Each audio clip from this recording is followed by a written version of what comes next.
You know, at this point, I'm honestly surprised that Marvel even lets Mark Ruffalo near any sort of interview or anything as part of these MCU movies. I mean, left and right we look, and he's constantly spoiling a bunch of stuff. It's almost like he has a mutant power or something to spoil everything for us, which, you know, I guess makes us know what's coming in the movies just a little bit more. So it should really come as no surprise that Mark Ruffalo has, of course, let some more stuff slip again. Most recently, and this is going to include spoilers, guys, obviously if you haven't figured that out, Mark Ruffalo was in an interview and talking about some of the stuff coming up in Avengers Infinity War.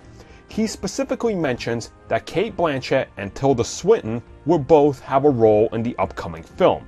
Now, of course, if you're not aware of who these characters are, Cate Blanchett, of course, played Hela, and Tilda Swinton went on and played the Ancient One in Doctor Strange.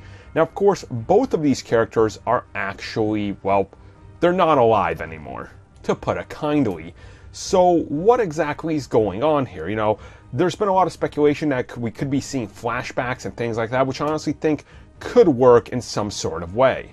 And this actually wouldn't be the first time this has been brought up, considering Mark Ruffalo's catalog of work recently consists of shooting Thor Ragnarok, Infinity War, and Avengers 4 back to back. So when he says he's recently worked with Tilda Swinton again, this kind of starts to line things up in what I would say is definitely a convincing, I guess, argument that you can make that he's probably not lying. And like I said multiple times before, he comes out, he says something, it kind of happens to be true, or we see set reports that are reflecting exactly what he's saying a few weeks later. So this would definitely not be the first time. It's probably not going to be the last time, and I really won't be surprised if this does come to actually pass. Now, I should also note that recently, when we saw some South American, I believe it was South American, it might have been Russian, I can't remember off the top of my head, you know, like advertising for Avengers Infinity War, the character of the Ancient One was actually used as part of the advertisement. So